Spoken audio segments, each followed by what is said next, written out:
I'll go ahead. You know, shall I let that play, Geoff? Shall I go ahead and let that play? We on. Yeah. We on live? We on now. Yeah, let it play in the background. Go on, let it play in the background. Let's See how I'm painting out. Welcome to Smooth Sailing with AJ Sand, the show for Generation X, right here on my radio Chicago. That's on the Support District Radio Network. Wait, is what, my people? More than radio. Tonight we have our special guest. I've been trying to get this guy on the show for years. One time stop playing. One time he didn't come because I don't like the building. I'm like, what? What's he talking about? Hey, I don't Make blame me him. out and everything. You know what I'm saying? It wasn't this building. It wasn't this building. But for real, this is my guy. I love him. Like, this is my man's right here, Mr. Geoff Dr. Groove Watts is in the building, and we're talking all employment tonight. Now, let me tell y'all something. I'm going to set the tone for this show tonight, right? Hold on. Why you setting the tone? Because this is one of them serious type shows that we're going to have. We're going to still be ourselves and have fun and make jokes. But it's one of them shows where people really need to listen to what we have to say in terms of this employment game, because I'm so tired of hearing, I can't find a job. Ain't nobody hiring. I want to make $40 an hour and you only got a GED. We're going to get into all of this tonight. For real. This is one of them shows. But moving forward, I'd like to go ahead and start our show like we do every Monday from 5 to 7 right here on Smooth Sailing with everybody's weekend, right? So I'm going to start off with the lovely Mo Green. No, I'm saying kidding. The lovely. Mo Green, you are lovely. How was your weekend? Look at you all on. See, this is the part we don't edit out. The chewing of the gum and we just don't edit that out. This is the real live show of what we do. I gotta make sure my breath smells good. That's right. With the, then we got a gift. And I'm sitting right up on the gift. So. Right. Okay. That's what's happening. I had a good weekend. I sold my merchandise this weekend, Saturday and Sunday, so I made me some money this weekend. Okay, that's what's up. You made some money. A hustler, you know. Okay, that's what's up. You can share the mic with Dre. I mean, can y'all hear me? Yeah. Can you hear me? Life of a hustler. One more time, life of a hustler. Oh my! I made some money. I'm hustling. I made some money this weekend. I'm happy, y'all. That's what's up. That is good stuff. Can I get $1? Right. Maybe I can get you $5. Oh, okay. Ooh, that's what I'm talking. More than what you asked for. That's what I'm talking about. Mo Green, how was your weekend, brother? I'm here. Okay. That's all I can say. Yeah. No, it started off. Kind of rocky. Friday night. Wait. Clear your throat. No, I can't clear. That ain't one of the men's. Hanson Sports, the awesome Cavalier gear. Almost there. I'll try. We all went to CVS except for 2 people on this platform. We feel sorry for them, but that's okay. We'll talk about that next time. Right. But I love the way you represent Chicago. Always. CV. Yes. Chicago Vocational. Come on, man. How was your weekend, man? No, you know what? I just have to say that over the years, I have learned to be a lot more restrained, especially in this day and age. The younger generation, as my mother would say, they have no coof. Is it coof? Yeah, coof. But we say the really relaxed version. Coof. It was an incident, that happened in exchange between me and a young individual. About 2 years ago, it probably would have went totally left. But by the grace of God, and I thank God for, taking me out of that situation. But then Saturday, I got a chance to spend time with my brothers. Saw a hell of a comeback by the Bears. It wasn't them damn Chicago Bears. We'll talk about that later in sports. Yeah. But the Lenore Ryan Bears, they came back. It was a hell of a comeback. And, yes, sir. And Junior, he got another sack, so, and that's adding to his total. But we're going to talk about that in sports. But no, my weekend, it was pretty good. Like I said, I just thank God that he's sticking with me and giving me restraint. Good stuff. Yeah. Good stuff. Yeah. Dre Geoff? Oh, man, crazy weekend. I've been dealing with this little toothache in my mouth or whatever, but I'm a trooper. I'm still here. Other than that, like I said, saw my brothers this weekend. They came over to support my son, sat back, had good conversation. Also, shout out to Prince Hall affiliated Rika chapter 87 had a good cigar and wine come out or whatever. Just chilled out or whatever, and you know everything was good, man. That's what's up. You're gonna pay for that marketing advertising. All right, That wasn't marketing. Mr. Geoff Watts, how was your weekend, man? Hey, we about to get into it soon. You tell me how your weekend was. It's been great. Me and my wife been singing happy birthday to everybody and their mama. Everybody's birthday seemed like it done came up. And we always collaborate and sing happy birthday to people. So we've been doing happy birthday all weekend. So it's been fun doing that. Good stuff. Good stuff. I had an awesome weekend myself. It was dope. I can tell. I like that hat. Thank you, sir. Thank you, sir. It was one of the great weekends. First store special. It is. It could be. All you gotta do is clean it up. Yeah, I mean, you know, hey, I don't hate. This ain't that, but I'll do that. But I had a great weekend. All right. We're gonna get right into it, y'all. As we know, when we have guests, everything is abbreviated. So sports will be abbreviated, weather be abbreviated, because we really have to get into this topic, and we're gonna spend most of our time talking about these things. All right. So for those who don't know, Mr. Geoff, Dr. Groove Watts, I'm gonna go ahead and let him introduce himself. He has no problem with doing that. If you don't know who he is, he's about to tell you who he is right now. Well, my name is Geoff Watts. People know me as Dr. Groove. I cut the first rap record in the city of Chicago in 1982 called Super Rock Body Shop.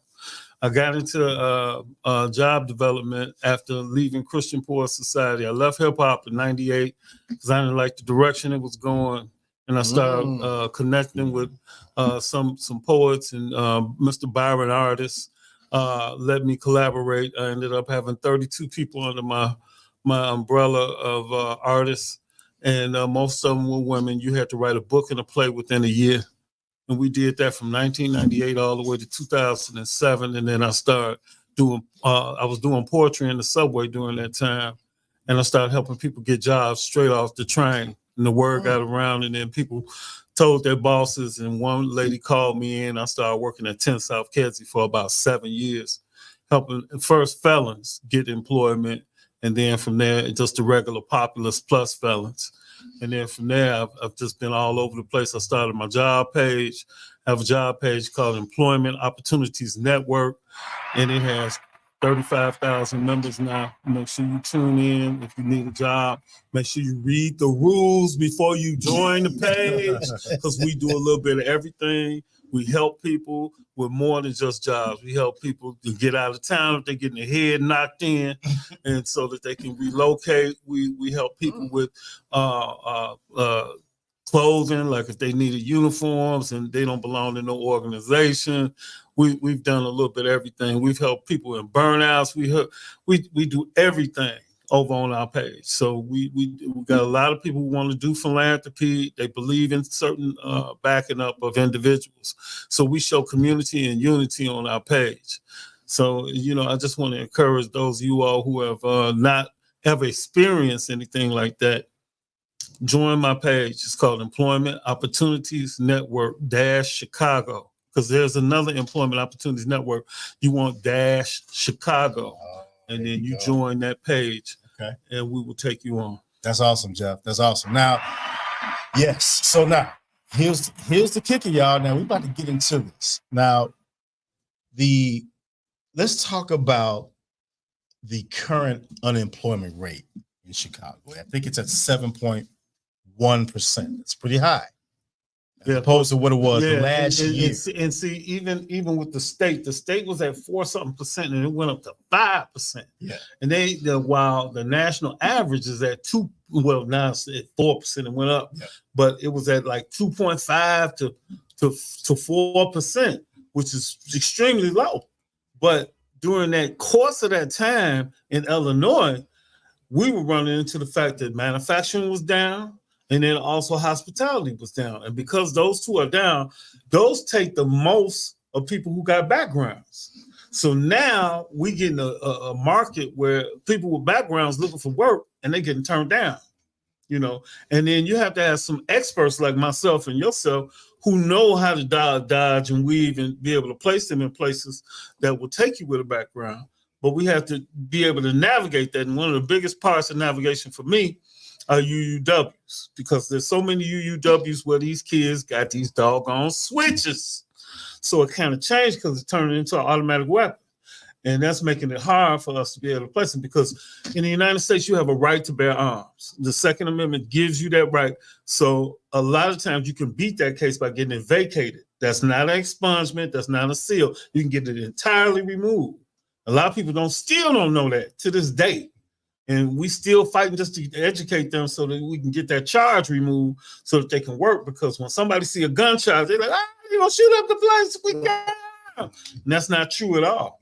Matter of fact, if you did an average, you'd find out that the worst thing would be like a bodily harm charge or something like that you got a problem with. The gun charges, you don't. People get caught in the hood, and they in the hood, they gotta have their thing, and you don't want no pop, and they gotta peep.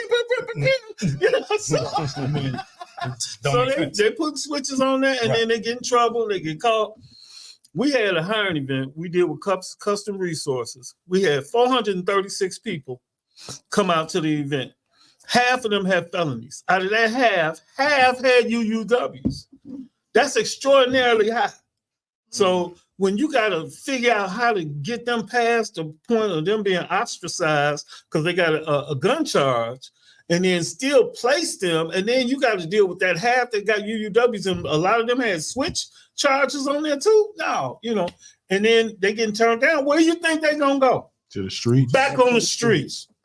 We got a problem, and we got to deal with it. And that's why I went down to talk to the mayor and the city council last Wednesday. Got dejected because I couldn't talk to them because they got this lottery system. I'm first down there. The next two people came behind me, they got picked in the lottery. You was the first cat down there, man. First cat down there. And the next two came behind me, got picked in the lottery system, and I didn't get a chance to speak. And then God told me, do your own thing. So I got 14 people to come and, be a part. I got way more than that, but I chose 14 people, 10 with felonies, 4 without felonies, and made up my mind that we were going to help them as a collective. Because my page, whatever we do things as a collective. So we like the beehive. We swarm and help individuals, put the wind underneath their wing.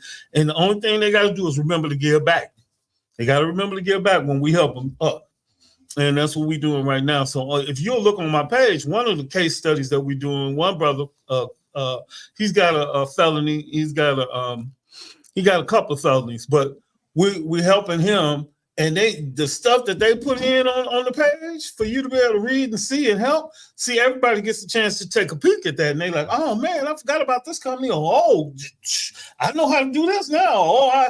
They put a lawyer on there to help them to be able to get rid of the UUWs. All kind of stuff is on there. So let me ask you this, Geoff. Mm-hmm. Now, what about those who are saying that, they can't find a job,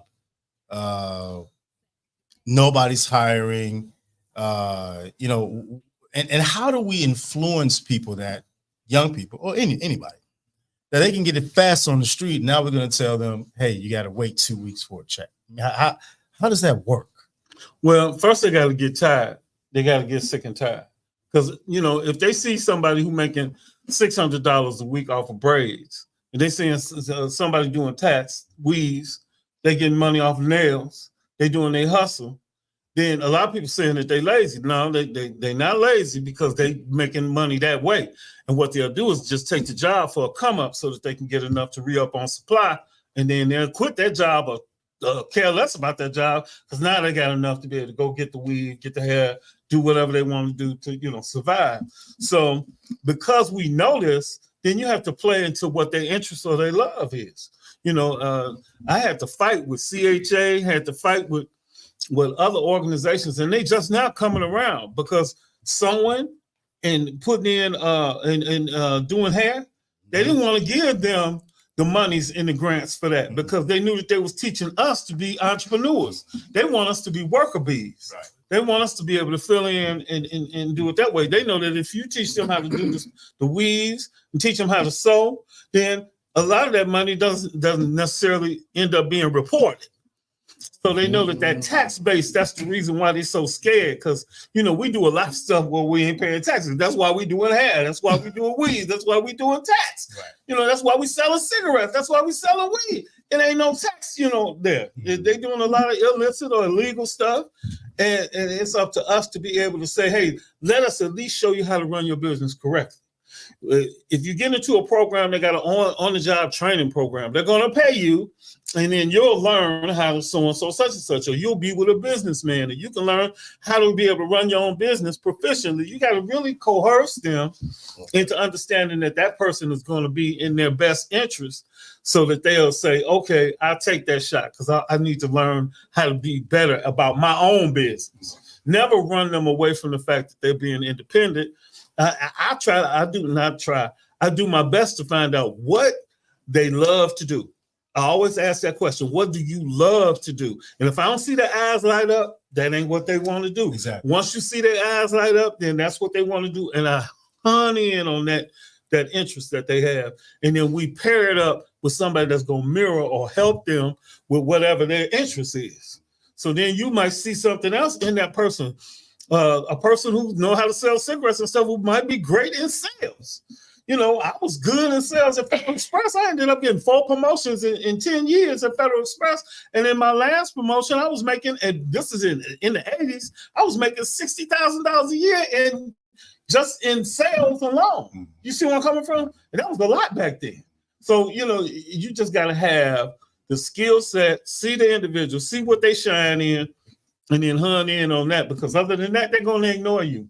These kids ain't paying no attention to you, and they can make all that money in a day or 2 days that you would have had them make for a week or 2 weeks. That's right. You got a question, McGreen? Come on. Geoff, I got it's a 2-part question. Just to piggyback off what you said. All right.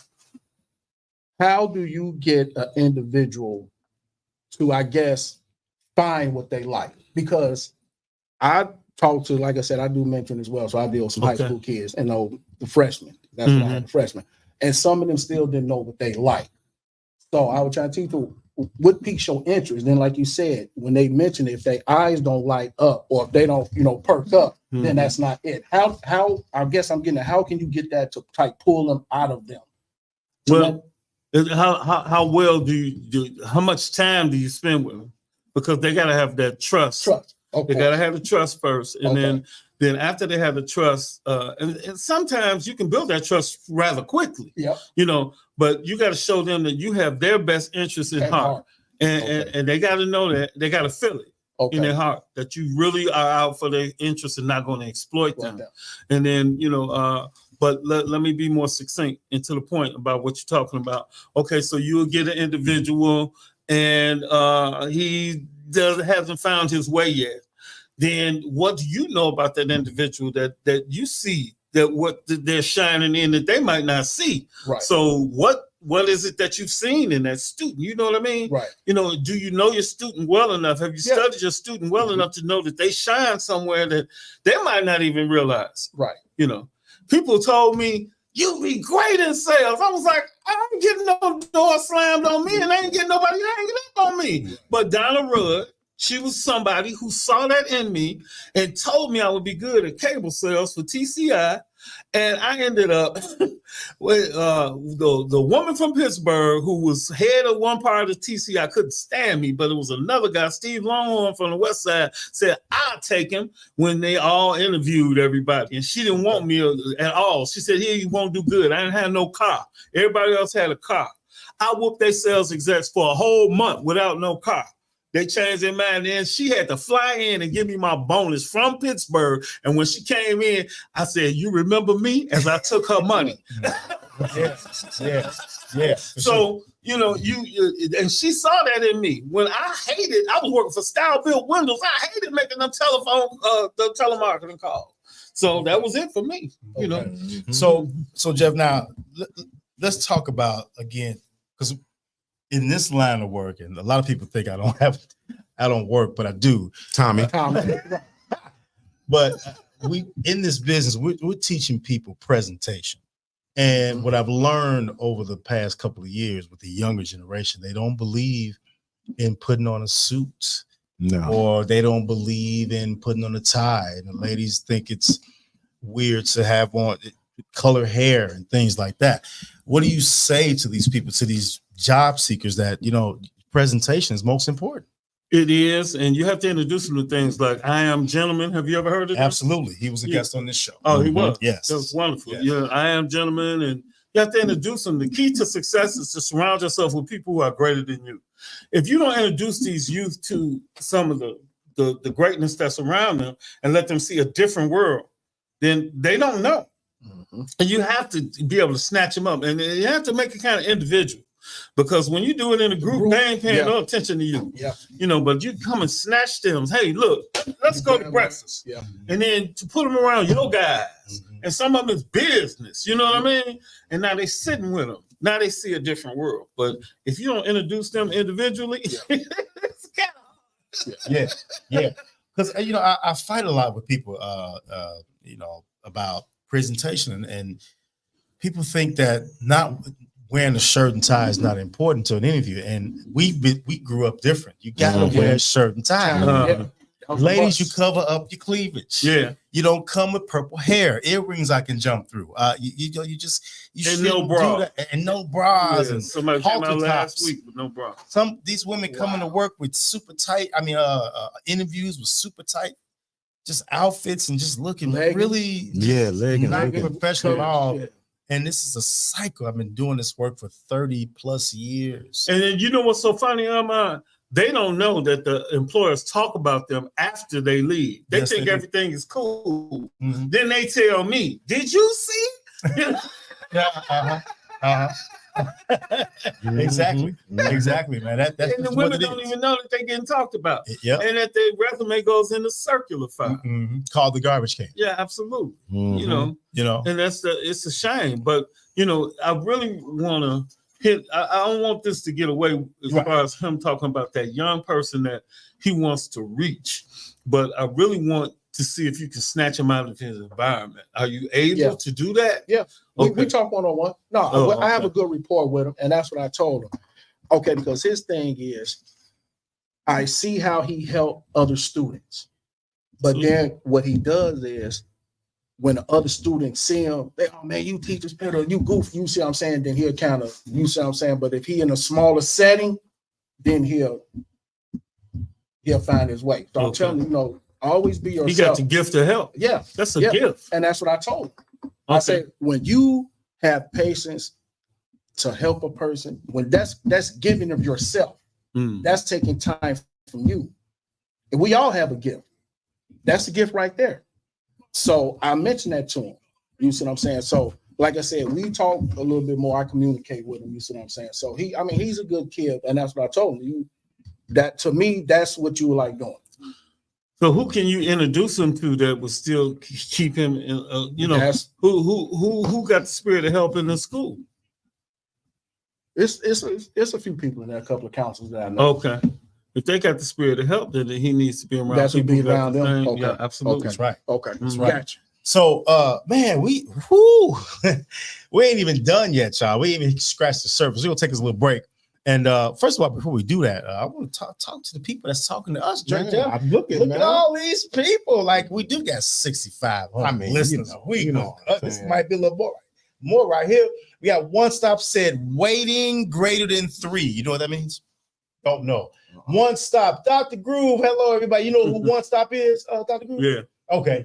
Liddell Redman, that's my bowling teammate, exotic hypnotic, the MC. He checking in. What's up, brother? What's going on, you bro? catch him on 106.3.1. 106. That's all we give it. That's all we give you. Diamond said, hello, everyone. And Dr. Watts, that's Diamond Smith. Hey, Khalif and Steven said, hope everyone is doing well. What's going on, Dr. Watts? And our boy, Rome. Yeah, Jerome Ellis' presentation is everything. All right. It When we is. do our little breaks, I want you to explain to our guests how it Okay. works. All right. Look, man. I don't know how long you known this guy, but he a little tricky, Forever. little SOB. So we're gonna go on our commercial breaks, and before we go on our commercial breaks, he's gonna count off and say 1, 2, 3, and we all respond. It's more than radio. So he might say it forwards, he might say it backwards, he might say it in Spanish, or he might not say it at all. Okay. So just you know, More than radio. yeah. Short pen is better than the long memory. Okay. So Okay, but you got to make sure you say it because he gonna find us. He already don't give us a lot, so he gonna take our little look after work money. Can't get no food or nothing. It's just say. So every time he say 1, 2, 3 or 3, 2, 1 or uno dos tres, don't say nothing. He just be ready to say it's more than radio. Okay. 1, 2, 3. It's more than radio. We coming right back, y'all. Wanted to just change your life, show you new shit, still can't believe I wanted to be your wife. I thought eventually you would do the same for me. You were a user who never really cared for me. You lost your job, so I filled out the maps for you. Even where I work, so you can keep some money on you.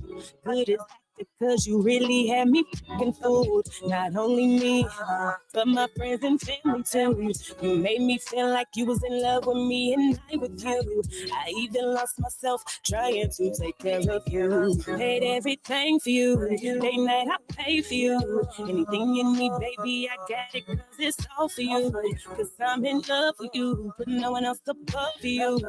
Now I'm so dumb for you, cause I was in love with you. I did it all for you. I did it all for you.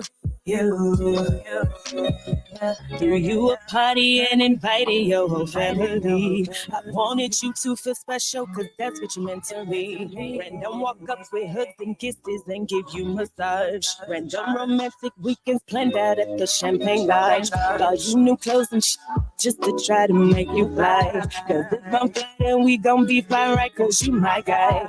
I loved you and I thought that I would get that in return. But in return, another bitch in my face, passion. Paid everything for you. Day night, I pay for you. Anything you need, baby, I got it, cause it's all for you. Cause I'm in love with you, but no one else above you. Now I'm so dumb for you, cause I was in love with you. I did it all for you. I did it all for you. I did it all for you.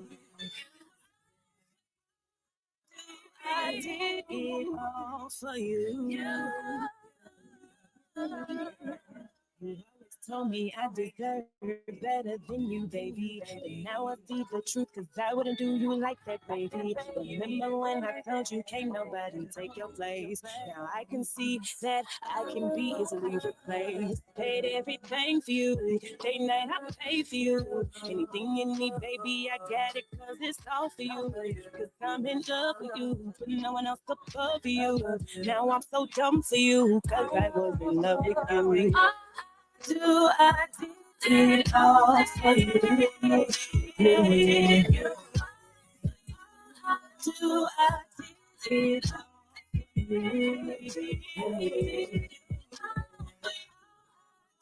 I did it all for you.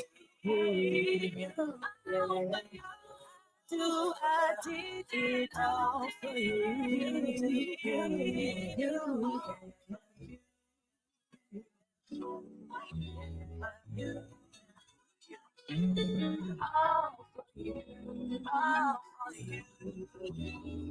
I did it all.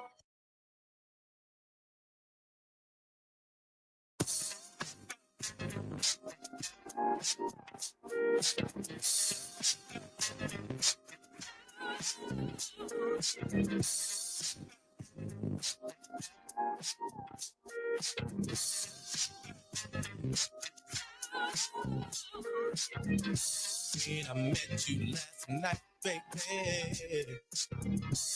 Before you opened up your, I had a respect for you, lady. But now I take it all back. Cause you gave me all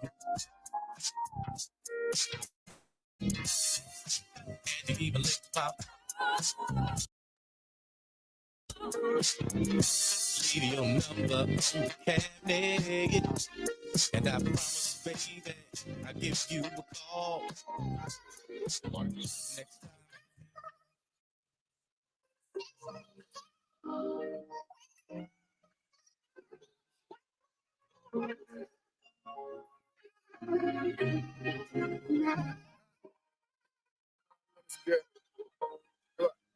Actually, you know what that is. I was thinking, do I love this girl? Do she love me? Do I really, really love her back? I was cruising with her extra Mac.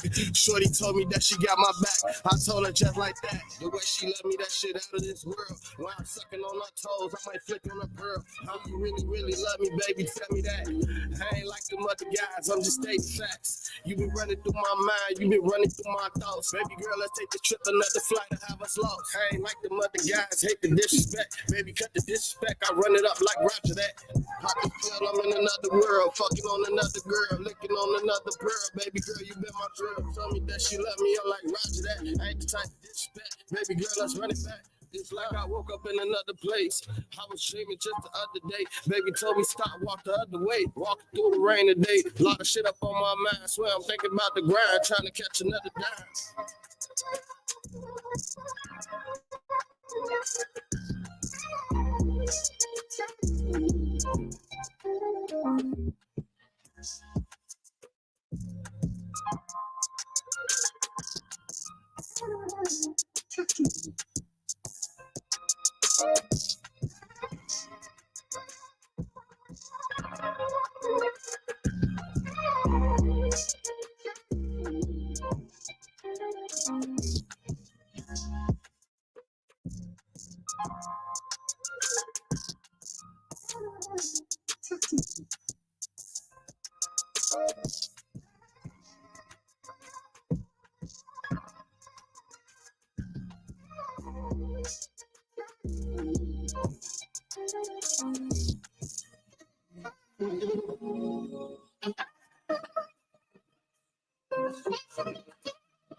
If you can hear the sound of my voice, then so can your customers.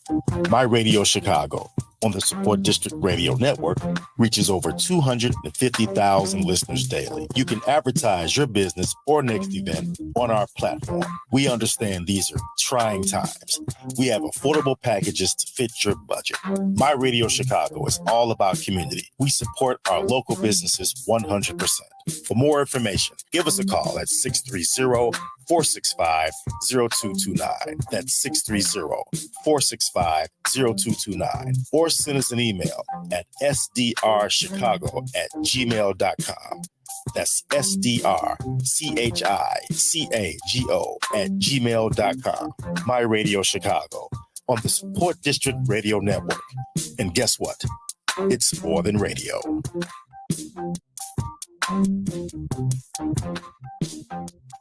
Live in effect in the building. Ooh, that thing for Mr. Watts, please. Welcome back to Smooth Sailing with AJ Sanders. Show Generation X right here on My Radio Chicago. That's on the Support District Radio Network, where it is what, everyone? More than radio. Indeed. We're back with our special guest, Mr. Geoff Dr. Groove Watts. We're talking about employment and all these things. And, I'm about to get on y'all about this stuff because, see, I'm tired of y'all saying ain't no jobs out here. I'm tired. Now, we know there are some times where things may be a little bit different, but there are jobs out there. There's 500,000 businesses in Chicago alone, 500,000, right?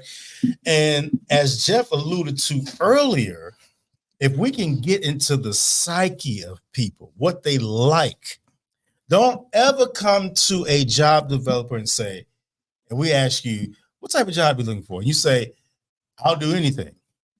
Mm-hmm. Please don't say that. Please, God, don't say that. You're not, can't, won't, ain't gonna do anything. No, that's right. I can simply say, well, I have this brain surgeon position available for you right now. Oh, no, I can't do that. Mm-hmm. Hey, I got this window washing job. You're doing the Willis Tower. I'm sorry, Sears Tower. You want to do that? It's paying 30. Nah, I'm good. I mean, some people we have to understand we have to put ourselves out of that mindset of just over broke. You need to be employed because it gives you a certain amount of power. What do I mean by that? You can voice your opinion. You can join a union. You can give back. You can pay bills. You can pay yourself. You can save money. You can do things to leverage other things. We're not saying go and make this your career, but if you find something you like, you never know. You never know. It may be your career. Mm-hmm. I got a question for you, Mr. Watts. Yes, sir. Now, when it comes to presentation, right? And people are really on this. They're talking about this. You see this, right, Jeff? I'm watching.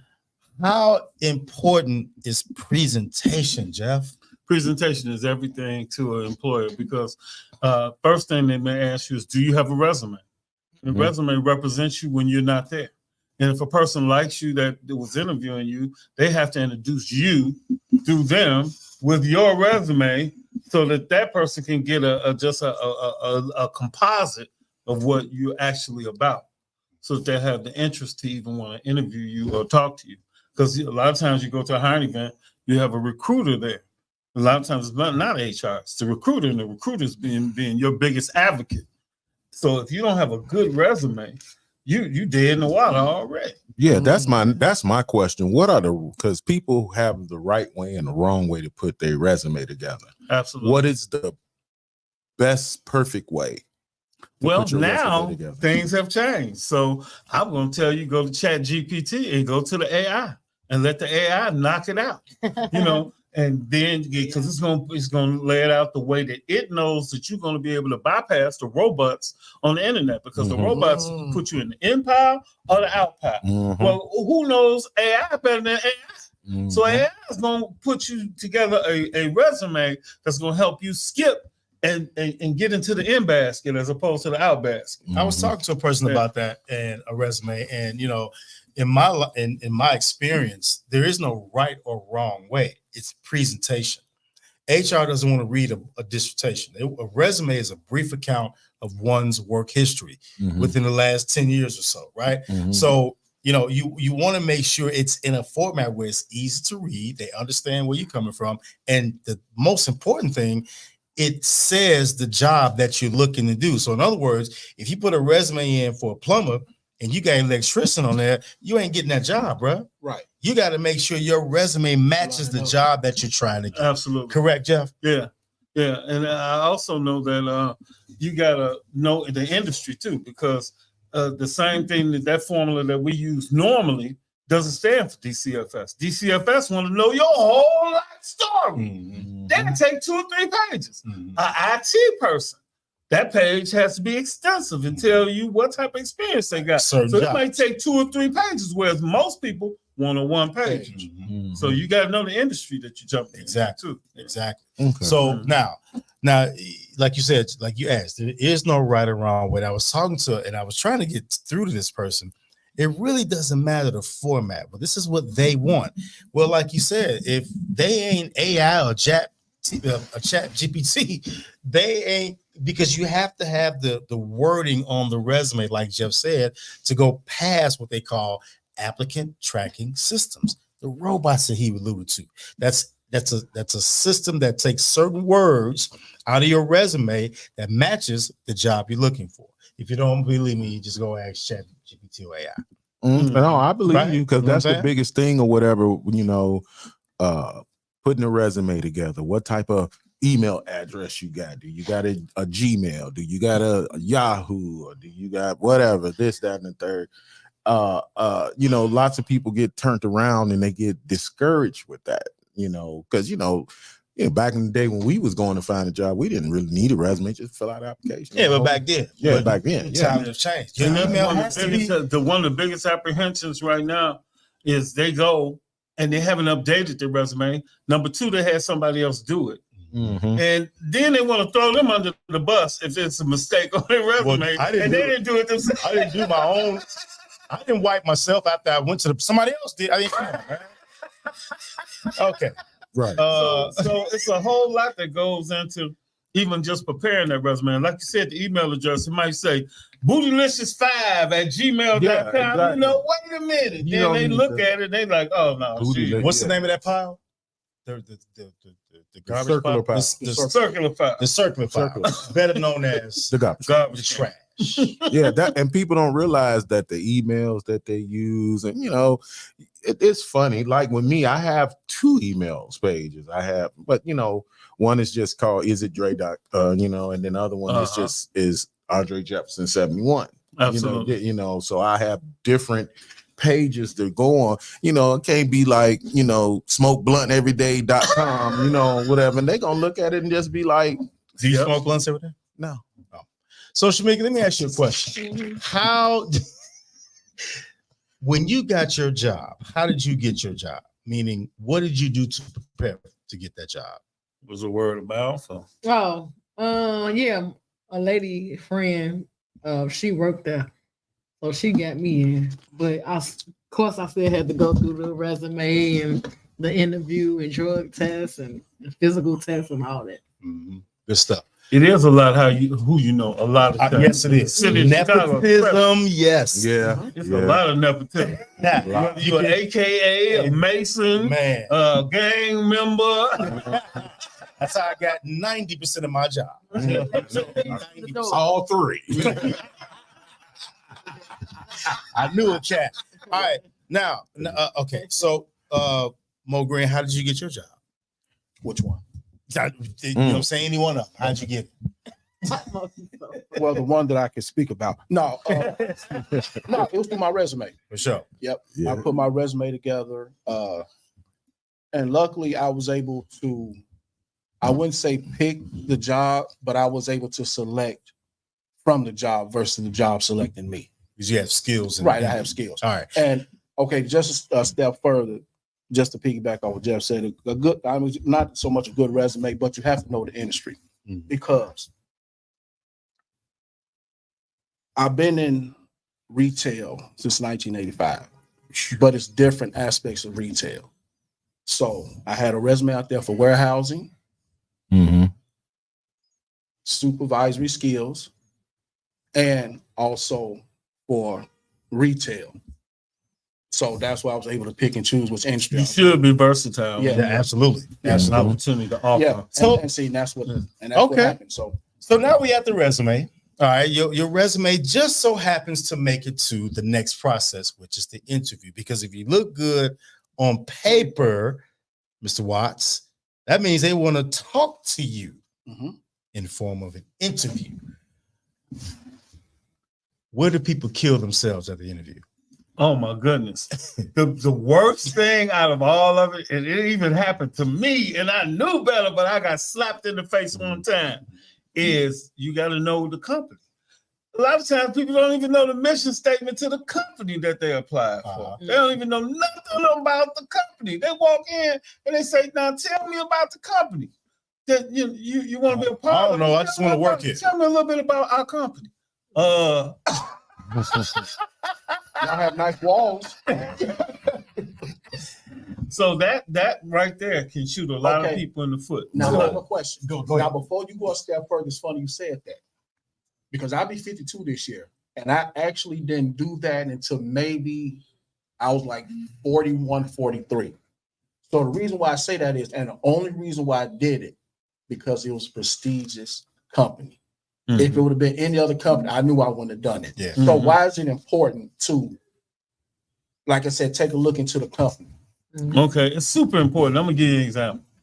I did a contract that just ended in June of a company that was a Christian company. Okay. So and you don't get a chance to work for too many Christian companies. Yeah. So and this is somewhere I wanted to be because I was like, oh, I can pray with them, I can do whatever, I can speak about the Lord. Oh man, it's gonna be cool. Well, they gave us the opportunity to interview somebody else who's coming in.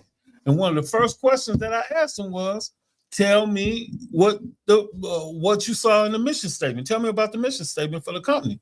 And this man could not tell me nothing about the mission statement. So right there was a red flag for me, But and believe it or not, he still got hired. But I saw problems after that because we could not communicate to the point where I could go to the word and we could have some type of dialogue.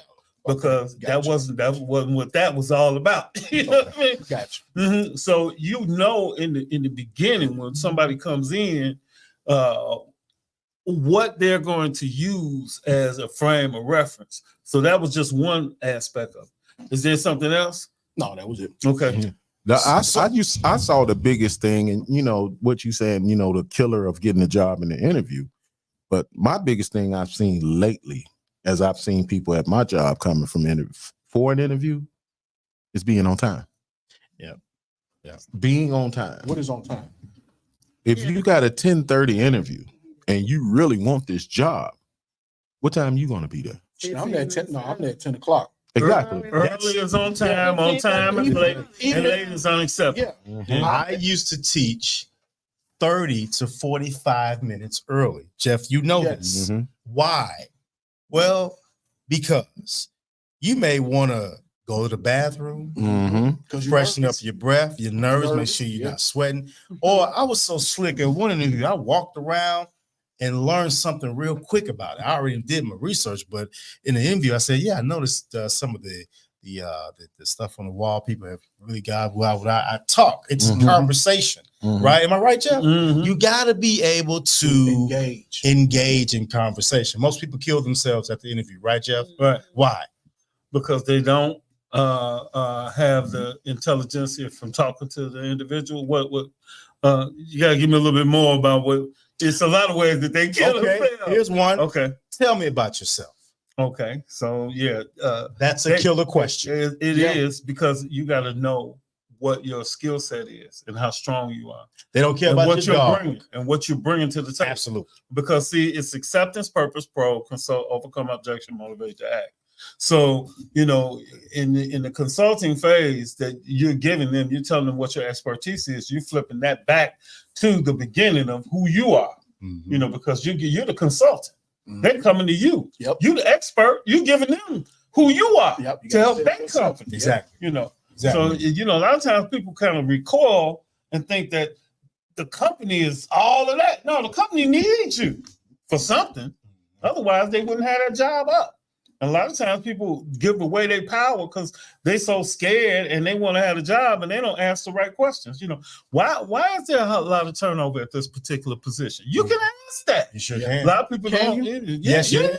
can ask that. I mean, I know I can, but They need you just like you need that. Absolutely. Yeah. And again, a lot of people kill themselves about that question because they think, well, I'm 26 years old and this, that, and they don't care about that. They want to know your skill set. When they ask you, tell me about yourself, the correct answer is, well, I have 5 years of experience in this particular background. Yep. On my last job, I was responsible for doing A, B, C, X, Y, Z.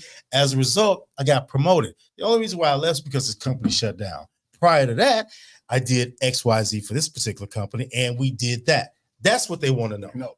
They don't care about anything else. They want to know, can you have a conversation and get into this company? Like and we normally deal with people who have learned how to do an elevator pitch, which would be 30 seconds or 15 seconds telling somebody what your skill set is. Hello, Mo, how you doing? I heard that you all had a position open, and I think that I'm the person for the job because I noticed in your job description that you said you needed somebody with an orange hat and a blue shirt. And I've got that orange hat and that blue shirt. As a matter of fact, I love orange and blue.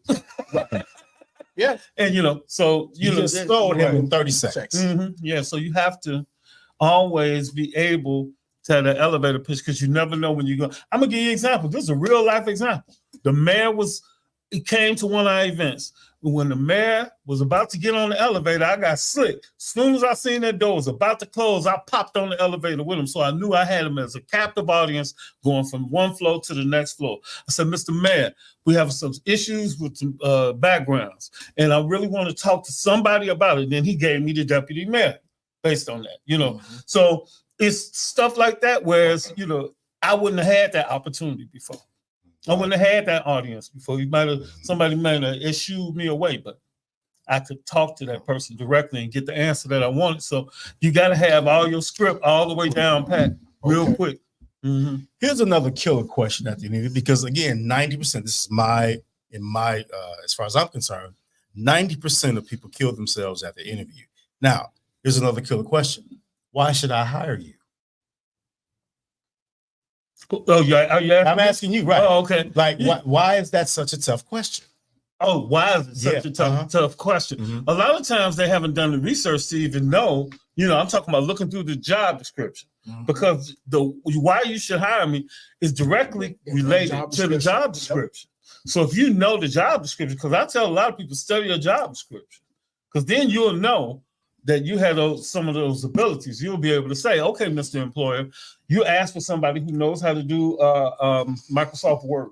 You also wanted somebody who is appropriate and on time. You need somebody with a license. You need good customer service skills. This is based on what I read in your job description. I have those abilities, and you need somebody with my skill set. As a matter of fact, I would even bring more to the table. Let me give you an example. At my last job, I so-and-so such and such. You don't just tell them that you got whatever they want.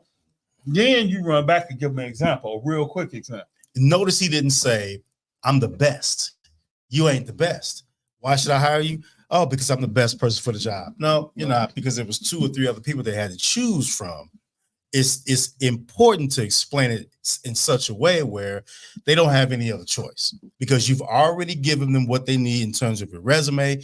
You talked your way through the interview, and then the last question, why should I hire you? You just reiterate those things, because your job description is, I have those particular skill sets that your job description is looking for. Absolutely. Right? That's all you have to do, and you 99% gonna get that job. Most people do not study the job description. They really don't. They apply for the job, forget all about looking at the job. You ain't seen the job description. It's incredible, man. This it's incredible, man. It's incredible. People just think things should be handed to them, and that's not how this. Exactly, that's not how this works. All right. Mo Green, you had mentioned questions, because I'm gonna stick to the interview for a minute, because again, this is where people kill themselves. Yeah. You had said, can you ask that question? Yes. You can ask questions. And as a matter of fact, correct me if I'm wrong, Mr. Watts, they encourage you to ask questions. Absolutely. So what are some of the questions people should ask? That's Mr. why I say Watts? the do and don't questions. Please don't ask how much this job pays. And why? Why? Yeah. There's a lot of reasons why. Number one, you should have did your research to find out. Know. Exactly. And the thing is, you can go to Indeed salary, or you can go to Glassdoor salary. There's a lot of other ways. You can even go on the internet and just ask, how much does this job normally pay? So you'll know that you're in the range. And then after you've gotten them to a point where I was telling you, acceptance, purpose, pro, consult, overcome objection, and motivate to act, when you get to a point where they have, do you have any questions? Then you'll say, you have to prove to them first that you're the man for the job. But after that, then you ask them, is this job open to negotiation? You can say that, yes. And then you can lure them into the conversation about sell yourself to see Absolutely. why you should get a little bit more than what we're offering right now. Mm-hmm. Absolutely. Is the salary open for negotiation? Right. So other questions. Now, you can also ask questions like, why is the position available? Right? It gives them an opportunity to tell you that question, because they can say, well, because of this, because of that, we created this position, yada, yada, thus, and so, right? And you can also ask, this is my favorite one, Geoff. Remember, I used to always do this. What's your example of an outstanding employee?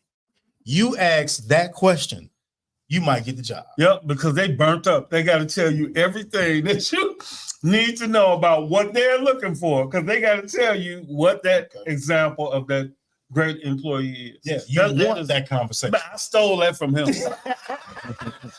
Yes, it works. Yeah, it works. It works because they want to tell you, oh well, we're looking for someone who's doing this. They want to be full of themselves, because they're in a little bit, not gonna say little, but they're in a position to make a decision about you. So the best thing for you to do is make it hard for them. All right, so this is game we giving y'all. Not only the young generation, but all y'all that's out there looking for jobs and that may want to transition jobs. It's one thing that we used to say all the time, and this is so dope. It's called transferable skills. Absolutely, gotta have those. What are those? Well, it just depends on the nature of what your expertise is. So I might have transferable skills by having the gift of gab. All right. And now I can use that in a sales opportunity. I might be good at calculating or doing accounting. And I might be able to bring that to the table with them. It just depends on the person's skill set and what they're actually applying for. But it's always so that you can add something to the table because you have something that can help them in their process. Where they normally might not have even known that it existed. That you had that ability or a transferable skill, they've got to be able to see it. Like some of you all fool around with computers all day. And you have a great ability to do editing and all kinds of stuff, but you won't even mention it. You won't even tell that person that I'm a great editor. You know, I know how to chop up stuff on my Mac, you know, and I can make flyers for you at your company. I can do some other things, you know. We had one person, I'll never forget this. They just had gotten into our organization and they found out that they had a skill set to put flyers together. And they used that person to be able to be the number one person for putting flyers together. And you would be surprised. They gave that person a lot of power because everybody would be coming to them to be able to help them to do something. So that means they had to deal with the whole department. So that put them one up on everybody else because they were always dealing with all of the departments. One of the things I found out in this line of work, and you know, like I said, Geoff, we've been doing this for a long time, is people are very, very good at talking about others, but are horrible at talking about themselves, right? Because this is why people have that anxiety about answering that question. Tell me about yourself. And most times people are stuck because they really don't, they know, but they don't know how to explain it. You look for the right words and all those things. You don't have to do that. It's the best thing to do is just be yourself.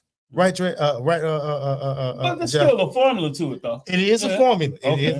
It's a science to this stuff. Yeah. Right. You gotta have the mindset because we were talking earlier on the way here that having a job means that you're mentally ready to get up every day and go to a job. You're mentally ready to do that. You're responsible. You're accountable.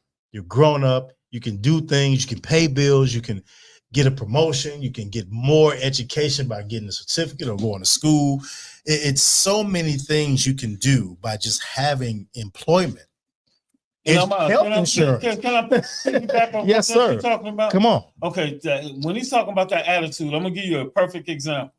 I can get more people to get jobs going out in the rain than anything else. Because that employer says, this person comes out in the rain to come get a job. This is the person that I want because I come out in the rain to come and work. So I love when it rains and there's an event that they have to go to. I really push them in. Yeah, those are the real people. Sure, you show up in the rain that want to work. Yeah, that's absolutely. For sure. All right, we're gonna. I'm not gonna break. I'm gonna go right to it, right? Because this is good stuff here. All right. Tonight's weather is brought to you by Employment Opportunities Network. Go to that page. What's that page, straight Geoff? Okay. I mean, Opportunities Network. That's Chicago. It's two Jeffs. Right, it's two Jeffs. What is it again, brother? Employment Opportunities Network - Chicago. That's right. That's what it is. All right, y'all. It's fall. It's fall. It's here. It's here. It's cold outside. Chilly. President is you're gonna see a lot of these brims going on. So get ready. I got a ton of them. And you know, and I can dress a little bit, you know, when it get cold, I can put on my shirts for y'all to talk about. All right. We had a high of 68, and that's about what it's gonna be for the rest of the week. We may reach mid 70s. We're gonna need some. It's gonna rain tomorrow, which is much needed. We haven't had any rain for a minute. About 3 weeks. Yesterday, so we really needed that rain. Wednesday high of 72, low 59. Thursday 74, low of 61. Friday high of 73. It's gonna rain 35%. That means it's probably gonna rain. And we're gonna top off the week with rain all the way through Monday, and it's gonna be about 74 degrees for the rest of the week. So that's the average what that's going to be. So again, brought to you by the Employment Opportunities Network. Sports abbreviated. You got 2 minutes, brother. Oh, this is the part of the show. I wish you could hear this. You know, Geoff was so adamant on giving this guy copyrighted music that he bought, so you can actually use it. This is the most goofiest part. You told me to show. stop beating on the table so I can do something. Sports and Mo Green. I give you 3 minutes. Man, don't worry about what you're talking about, Dre Geoff. I appreciate you, man. I like that. He loves that. This is the guy right here. All right. So, like I said, this was a beautiful weekend because I saw a hell of a comeback by a Bears team, and it wasn't the Chicago Bears. It was the Lenore Ryan Bears. They beat Mars Hill 29-21. Yes. Going into the fourth quarter, they was down by 5, 16-21. But they came back and they shut them out. They scored 13 points in the fourth quarter and they shut out Mars Hill. All right. Nice. Vice President's son. He had 2 tackles for a loss for 24 yards. That's right. He also had a sack. And with that sack, that added to his total of 54. Wow. And he is a Division II leader in sacks. Right. Now, Geoff, don't act funny. Lenore Ryan, right now, they're currently 3-0. And they're the only undefeated team in the Sac Mountain Division. So their record is better than the Chicago Bears. Yes, Pretty it is. much. Hey, and speaking of 3-0, Pittsburgh is 3-0. Yeah. So now, speaking of Justin Fields, we're going to turn to the NFL. Well, our beloved Chicago Bears, they traveled to Indy and they lost. Hey, you know what? Hey, Dre Geoff, I just noticed the score of this game was the score of the game in the third quarter at the Lenore Ryan Bears. Oh, Well, I'll be damned. I'll be damned. Okay, so now we're going to get into this game. Anybody who knows me know I was not a big fan of Caleb Williams. Mm-hmm. We knew that. As the table has turned, and like I stated, I watched a lot of video on him. Went back to saw him when he was growing up in high school and stuff. This young man, he has what it takes to succeed in the NFL. He does. I do give him that. Just not This game right here, he was 33 for 52 for 363 yards, 2 touchdowns and 2 interceptions. And he got sacked 4 times for 31 yard loss. Now, the importance of these stats is it's only 3 games in the season, but he has the most yards passing in the season. And he was the first rookie, I believe, since 2012 in Bears history to pass for that many yards. The last Bears player to pass for that was Brian Hoarder, and he passed for 352 yards, and that was in 2009. Now, this is where the game was lost. It was coaching. Yes. The Indianapolis Colts for the past 2 games gave up 243 yards rushing. Dre Geoff, you a coach.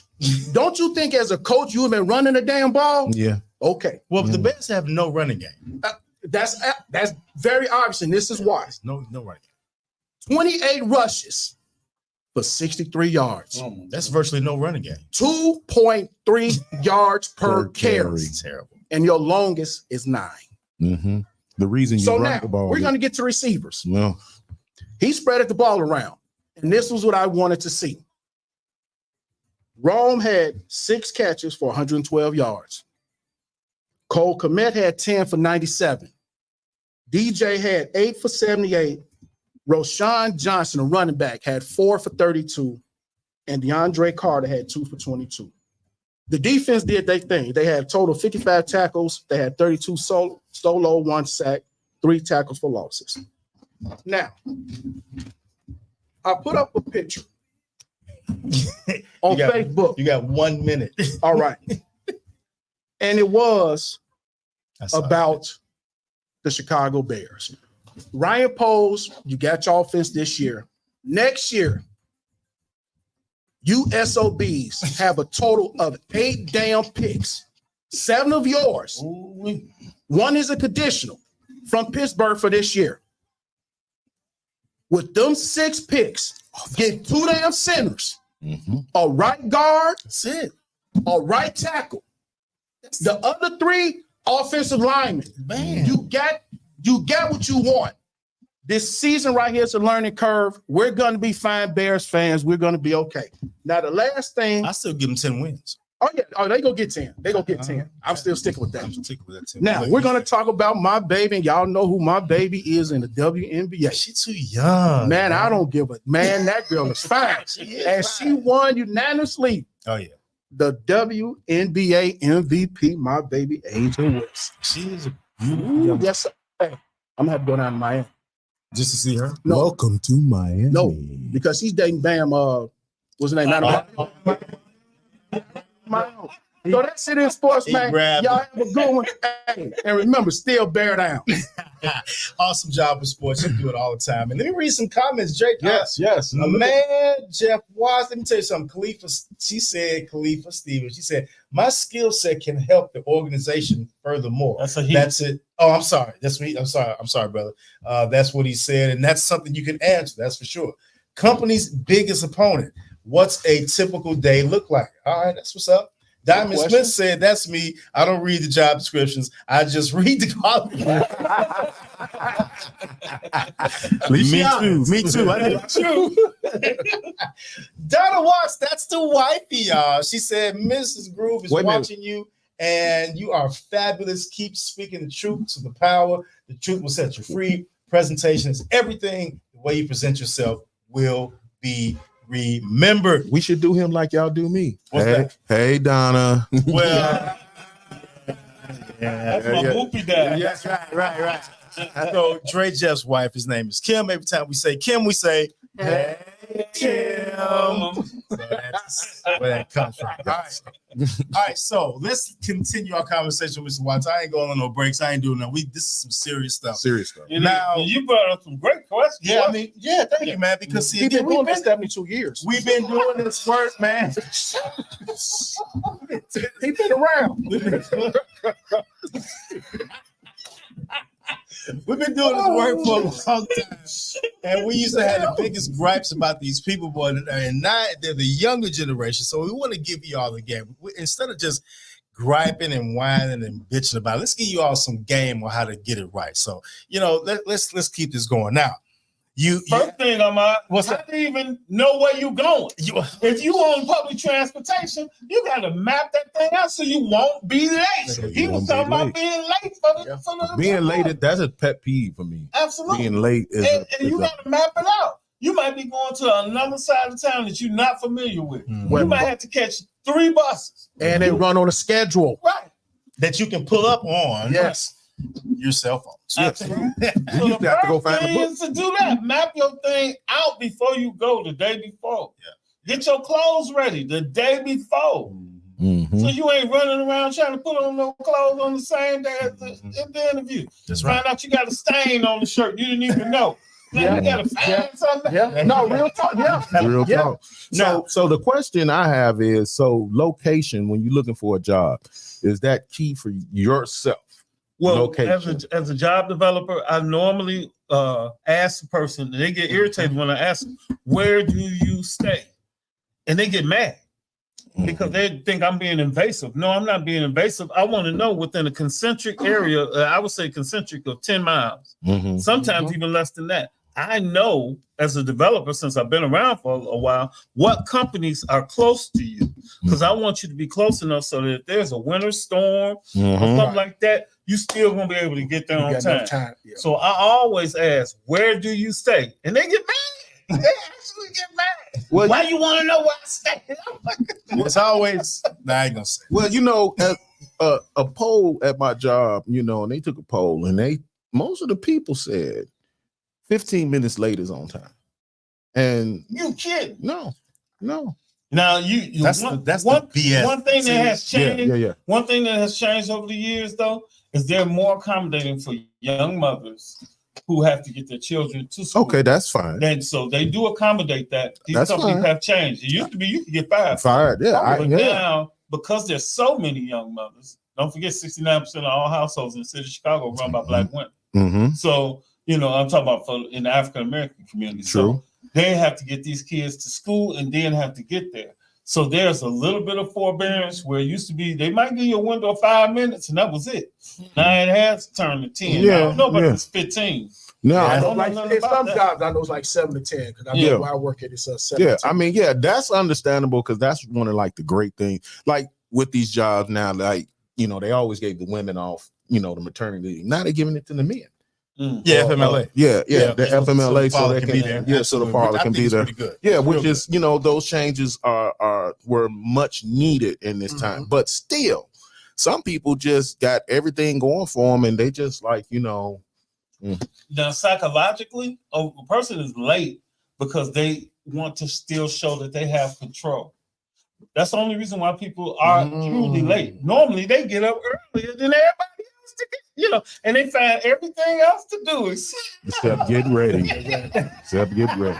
Yep. It's a shame. It's a shame. And it's because they don't want to give up their control. And they want to show that they're in control. So the best way to be able to show that you're in control is to be late. So I said this in our little promo this earlier this morning that employers rule the world, and someone questioned me on that, and they wanted me to answer and say why. Here's why: they provide you with a means to live. Nobody else does that. Only employers do. Stakeholders do that, and in order to get that, you have to put yourself in a position to be able to work for someone who can provide you a means to live. It's just as simple as that. Now, can you be a hustler? Can you do all that? Yes, absolutely. But they also provide you with health insurance. Now, that's something that we do not take into consideration. The employers will pay for your health insurance. True. You need that bad. You need health insurance. So, for those who say, and they don't calculate it, Ahmad. Well, they So don't. you might be making $16 an hour, but you got the best health insurance out of all the other companies. And White they don't Castle. even look at that. White Castle has, and I'm gonna go on and promote them, but White Castle has the best health insurance Yes, they you do. can get. Yes. White Even Castle better than people. McDonald's. Yes. Oh, wow. Yeah. I know that. Look it up. Look it up. Yep. All right. So Ask our boy. yes. Ask our boy. Yes. He worked there for a long time. Long time. So, and then now we're at the you made it through the interview. Now at the end of the interview, here's where people kill themselves as well, especially when you get to this part. People don't do two things. They don't ask for a business card, and they don't send thank you letters. Absolutely. Now let's deal with the first one first. How many times, Ahmad, have we talked to somebody and they was all ecstatic about the coming from the hiring event or the job fair or whatever, and they come in and we say, "Who did you talk to?" Oh, it was a lady. Oh no. I do not know. You people, I'm saying that. You people. know who you talk to. Know who you talk to. Well, she was light skinned with curly hair. That's Shamika, right? Yeah. You talked to her? I don't know. I'm telling you, this world is so different because we think common sense is common, but it ain't. It's not. It's not. There's no such thing as common sense. Yeah. It's just not, especially when it comes to this. All right, And I Jeff. teach this: a short pen is better than a long memory. It is. Write It it is. down. It is. And always, when you first get introduced to them, write it down. Yeah. Also, another trick is, my name is Geoff Watts. What is yours? Mo Green. Mo Green. All right. Mo Nice to Green, meet you. right? Yes, sir. Okay. When you say it twice, Yep. a lot of times it's Yeah, it is. Yep. you got to say it twice. That's a psychological. I'm telling y'all, we're giving y'all a game. All right, now you don't get the business. What you ask for the business card to do what I said after that. You want to send a small little thank you note, right? Sending that can separate yourself from them having to make a decision. Absolutely. So you got two job developers here. Me and her. Right. She over here going to sleep. So All the time. That's all the time. And that's a hefty fine. no, I already got her already. I'm gonna get the job. Right. Right. You got two people that have the same skill set that did their thing at the interview. Wow them. If one of them people sent a thank you letter or just a simple little thank you email, that person's going to get the job. You know why? Because you're thanking them for the time they took to talk to you. It's a simple common courtesy. I'm gonna give you a real life can get situation. you a job. Come on. Real life situation. Come on. I was over at Centers for New Horizons. A gentleman named James Spiller interviewed for the job. He came in. When he interviewed, he sent me a thank you card, which I had up in my office the day that he walked through the door and had got the job. And I kept that for a long time because nobody else has showed their appreciation for anything. Yeah. So a lot of times when you send a card, they're gonna remember you. Yeah. Even if they didn't give you the job. Look, if you double back, they're gonna remember you. When I went south, I did that. And the only reason I did it, because it was a sister from Chicago, and she had told me, she said, "You're not gonna get the job." I said, "Why not?" She said, "You're too qualified." She said, "You have to do." I said, "You see," I said, "That's why I was interviewing for job management, you know." And she told me this, and I'm like, "Wow." So it was just that, and like you said, I had mailed it to her, and then I had went in there, and I just went in. She said, "You know what?" And then, like you said, she had kept it up there. She said, "I'm sorry, I said, no, but you gave me some information." I did. I said, "Well, I'm working down the street now." I said, "I had to do it. I dummy down my resume." You see what I'm saying, to get it, but it was down south, so you know what that was. So we got some more people talking, y'all. Now, Khalifa Stevens said, "Still bear down." Okay, we know. We still gonna bear down. But I can talk about that. The Red Lord Gaming FGE said, "Ignore my clothes the night. Oh, ironing my clothes the night before is therapeutic." Okay, Red. Yeah, that's cool. Yeah, she said send an email thanking them for the resume and cover, everything they might have not spoken on. Ooh, let's talk about the cover just for a second. Thank you. And I just pulled up some cheat templates. code to the interview. You are absolutely right, Red. Go ahead, Geoff. You said one thing that people don't know about a cover letter covers those things not on your resume. Preach. A lot of people think that they just put up this cover letter and it covers everything. It does not. You mean And a lot of people will put a cover letter together for every job that they see and say, "I got a nice cover letter," and it don't even apply to the job that they went for.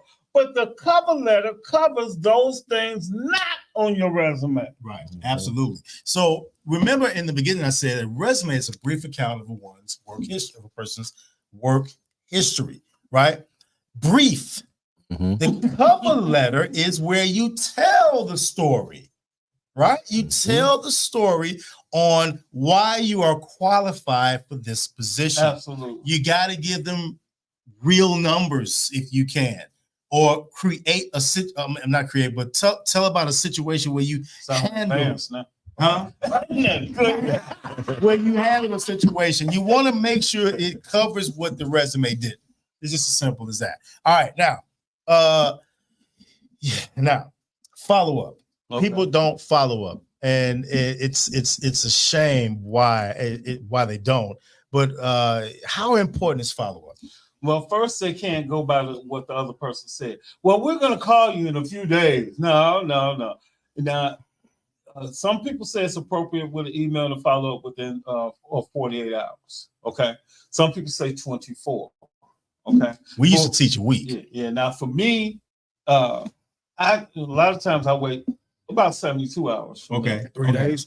Yeah. So that's what I wait. And then not only that, even with employers, with the job that I have now, when I have an employer, I invite them out to a hiring event, I hit them the same day and say, "Thank you for coming out." You know, I show my appreciation. So that type of correspondence is so important when we're having dialogue. And I think that, for the employer that you want to work for, it's no less than 3 days. No less than 3 days. Okay. We used to teach a week. I'm dating myself. I used to say, wait a week. Send one email per week for 2. I said for 2 weeks. After the second week, you don't hear anything. You probably don't have a job. Yeah. And it's okay. It's okay to follow up because people just don't do that. You had a question, Trey? You sure? Mm-hmm. I thought you was. No, because I was pulling up the templates. And all that yeah. So if you don't know how to do a resume, ladies and gentlemen, you can pull up a resume template. Back in the day, I used to actually do them. We used to put resumes together. I still know how to do that. And it's like people needed to understand the different types of resumes, not necessarily the style, but the type.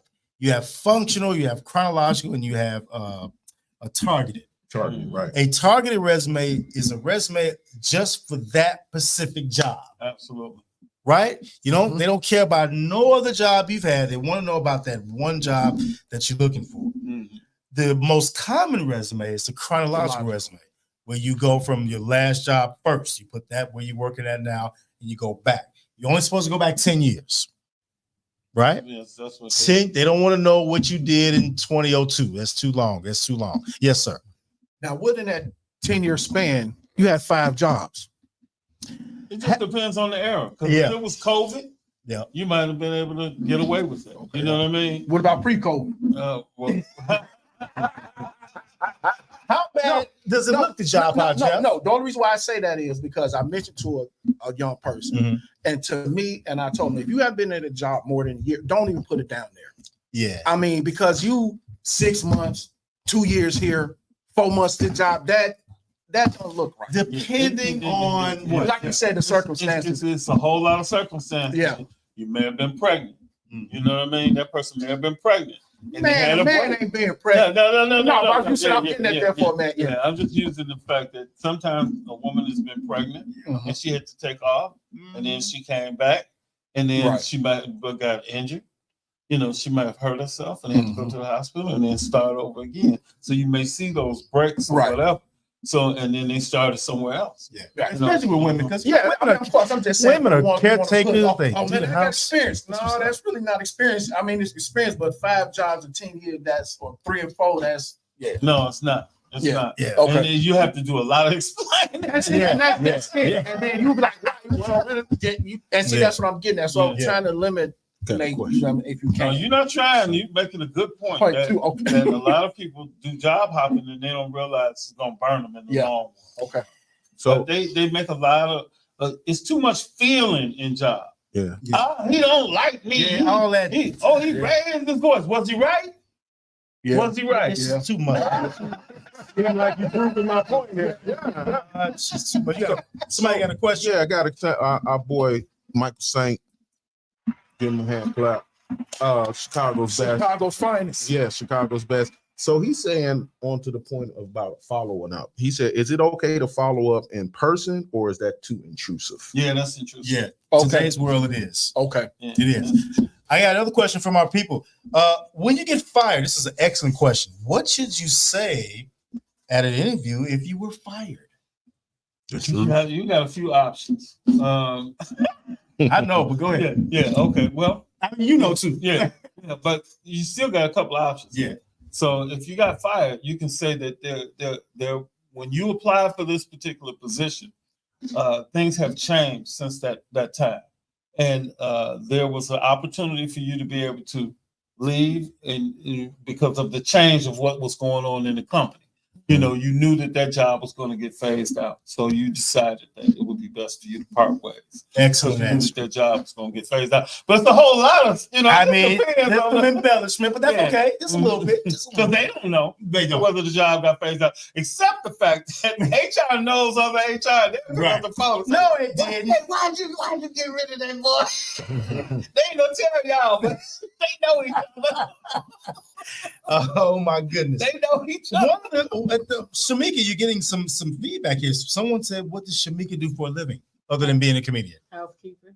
So you're a housekeeper. Okay. Yeah. There you go, fan. She's a housekeeper. Okay. There you go. She's been in that for about 6 years, you say? Yeah, well, March would be 6 years. Nice. And where are you at? Where are you at? Montgomery Place. Mhm. And we want to urge you all to go to Montgomery. That's the Place. camera right there. No job. Camera right there. Yeah, because when I put my resume together, because I have over 30 years experience in housekeeping, because that's where I went after high school. Good. Thank you. I think I covered this before, but one of the viewers had asked, yes, Red, the truth. What questions should you ask at the interview? We said, why is the position open? Tell me about a typical day in this position. Right. And you can also ask, what'd you say, Geoff? You can ask, I What's would a date? ask, what's your example of an outstanding employee? Yeah, right. Right. Those are the questions you can ask. That especially that outstanding employee question. That'll probably What? get you a job. What? My question. Either one of y'all two can answer. Well, it. he's the Well, guy. anyone, but y'all done it. But any one of y'all two. So you say it's not really a good question to ask how much they make, right? Nope. So why is it a good question to ask? What is a typical date during this job? Why is that better? Because you might not know that at all. You don't know the idiosyncrasies of their job. Okay. You know, better than the boss does. But as far as asking for pay is concerned, you have to set that up. That has to be something that person has nothing else to discuss except the opportunity for you got to set them up for them to be able to say that. Okay, let me give you some examples so you know where I'm coming from. Okay, so I use APCOM. That's acceptance, purpose, probe, consult, overcome objection, motivate to act. Okay. So in the acceptance phase, you normally get accepted by knowing something about a company, because when the acceptance phase, you're giving them a compliment or a gift, and you can't give no gift because that's bribery. So now you're saying acceptance. Now don't forget, now we use this every day, whether y'all know it or not. Like if you're talking to a woman, you will say, you'll give her, you want to be accepted. So it's gonna come in the form of a compliment or a gift, and not no, hey, shorty, So that's the first part, acceptance. Purpose, why I'm here. The reason why I'm here is, I want to be your man, right? Okay, so that's the purpose. Acceptance, purpose, probe. Now you got to find out why you want to marry me? Why is nobody put no ring on your finger? I don't understand. You look like wifey material to me, blah, blah, blah, blah, blah, right? Okay. Acceptance, purpose, probe. Now through that probe and through that purpose, through the probe, you're going to find out why that person does not have whatever it is. So it's the company. You're going to find out through the probe, what are the problems that they're having with that particular position? That's what you're using. What are the problems here? I didn't have an education. Whatever it is that young lady didn't have that kept them from. How come you didn't go to college? How come you didn't go to school? What happened in your household? When my daddy left, so you start probing and you find out no father, no mother. Oh man, 6 kids. Wait, So it's stuff like that. Through your probe. Okay, acceptance, purpose, probe, consult. Then you consult. Well, I might be the man who want to step in with 6 kids. It's no problem. Matter of fact, the real life story. My auntie had 6 kids, and there was a guy named Ben who stepped in, and he was one of the most wonderful people in the world. And he took on them kids like they was his own, and they respected him, and he respected them. So you in that acceptance, purpose, probe, consult, in that consulting phase, you let them know how you can be a benefit to them. Okay. And then from there, acceptance, purpose, probe, consult, overcome objection. They might say, well, why should I, hire you? I got 4 people out there to interview. And then you give them the examples that gonna put you over everybody else. Like for Ahmad's job, I have 16 years of experience, 17 years of experience. I have a plethora of employers that I can call personally. Right now, I can pick up this phone and call somebody's house.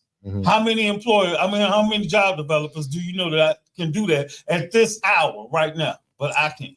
You see where I'm coming from? Okay. I give people 24-hour access to me. How many people gonna give you 24-hour access to them? So somebody can call me. I had a dude he had just got a CDL in the Alleghenies up in the mountains. It was an ice storm, and he was at the top of the hill, and he just got a CDL. He had to get this truck down the hill. He was terrified. He called me at 2:00 in the morning. Mr. Watts, I don't want to do this no more. I'm sure. I know I'd have bailed out of that. Oh man! But I gave him that access. You see where I'm coming from? So when we talking about acceptance, purpose, probe, consult. Overcome objection, motivate to act. So in that overcome objection, I had to overcome the objection of him wanting to even complete the task. He didn't even want to finish the route with the truck. So I had to talk to him about how to overcome that objection. And I talked him down the hill as we were talking. He got down the hill, and at least brought the truck back in one piece. He still quit. I don't much blame him. Okay, but to overcome objection, we have to learn how to overcome objections. People might say, well, you got something in your background. Well, they can't say that no more because all the rules and the laws have changed, but they used to ask those type questions, and you'd have to learn how to overcome them. I'm sorry. AJ, I gotta go. Oh, yeah, that's cool. Okay, hold on. Okay. All right. So well, go ahead. We already know what you want. Shamika got to go, y'all. Let's give her a hand clap. But she doing something which we thought was very commendable. Next time you come in here without a rubber band on that head, we're gonna have a problem. So yeah, on a resume, if I have the experience and the job say, like I said, I have 30 years experience in housekeeping, and I go to a job and they say they starting off at $16 an hour, but I have all this resume. Now, on my resume with the experience, can I negotiate that with the starting pay? You should be able to very easily if that's their desire. But the thing is, when you're targeting the company that you want to go to, you should have already targeted somebody who's going to accommodate you a little bit higher. Exactly. Well, see, that's the thing. On the job seeker. The job seeker. Because some people, they might want you or whatever, but they don't want to just a little. That ain't who you want to deal with. There you go. Some will, some won't. Who's next?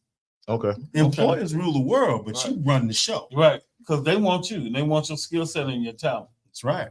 That's right. That's how I go. Can you bring notes and take notes at an interview? That's the best thing in the world. But you ask the employer, so that they don't feel intimidated. You say, "May I take notes?" I used to do it all the time, and then I just take down whatever I needed to know. And if you notice, I got a pad and a pen right now. When you gave the instructions 1, 2, 3, 4.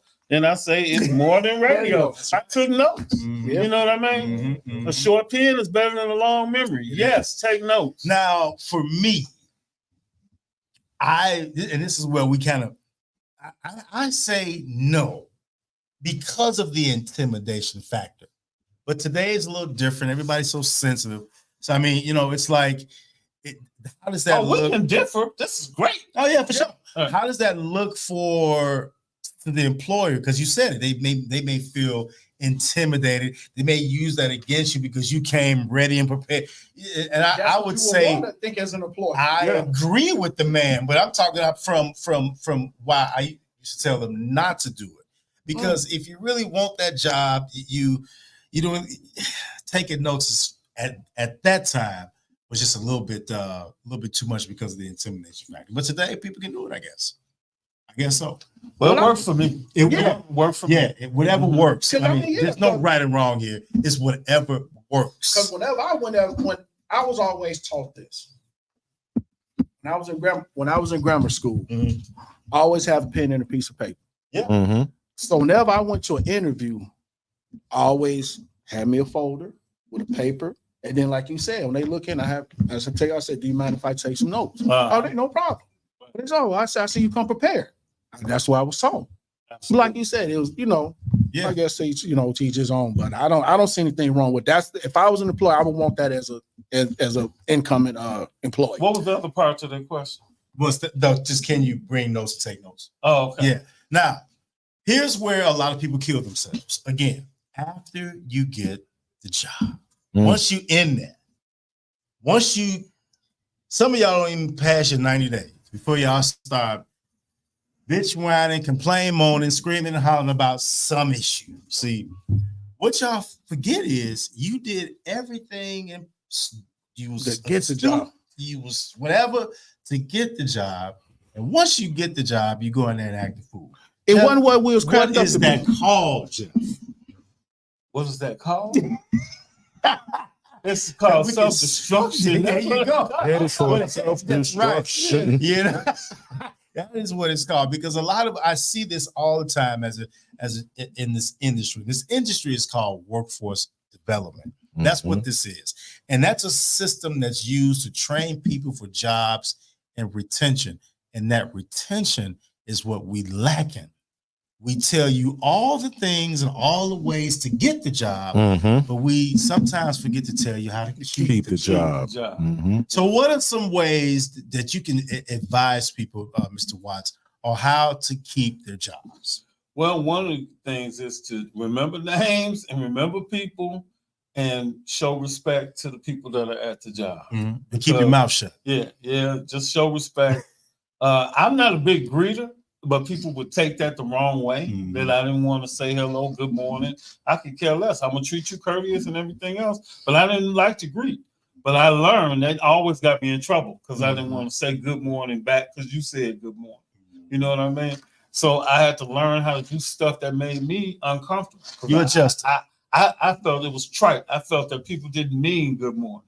So I didn't want to say something that I don't mean. But I started saying good morning back because it got me in trouble at every job if I didn't say good morning. Do you have to say good morning?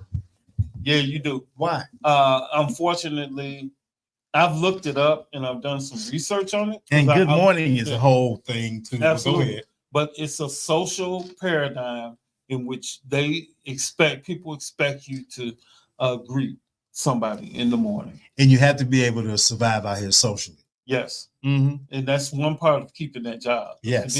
Because otherwise you're going to get them clicks and picks and they can run you out of a job in 90 days. Other ways that to keep your job is to stay out of office gossip. Oh boy. Office politics. He say, she say, who doing who. All that stuff doesn't matter. Religion, politics. Stay away from all that stuff. Because it's not, and keep your business to yourself. Right? You tell your business to people that you barely know who don't really care about you.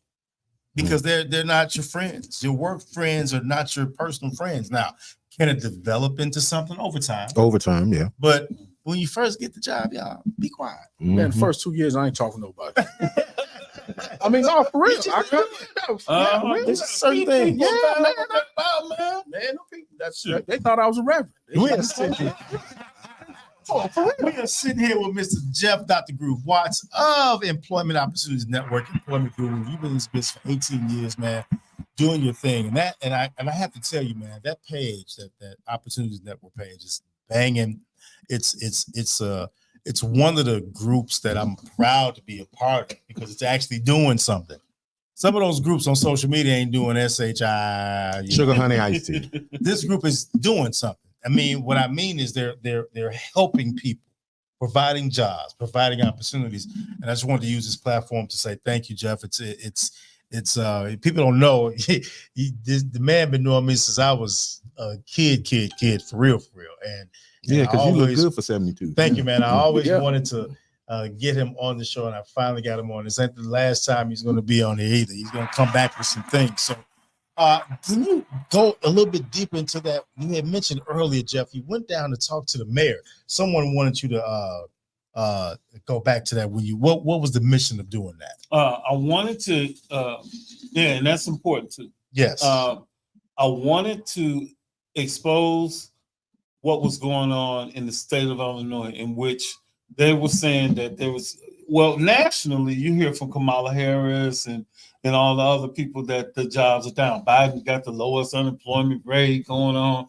But in Illinois, it was steady rising. 7.1%. Yeah, so we like, Blagojevich, what you doing? Yeah. And then we already know when they hiccup, we have a heart attack. So if there is a problem with jobs right now and people are complaining, don't forget my job page is a composite.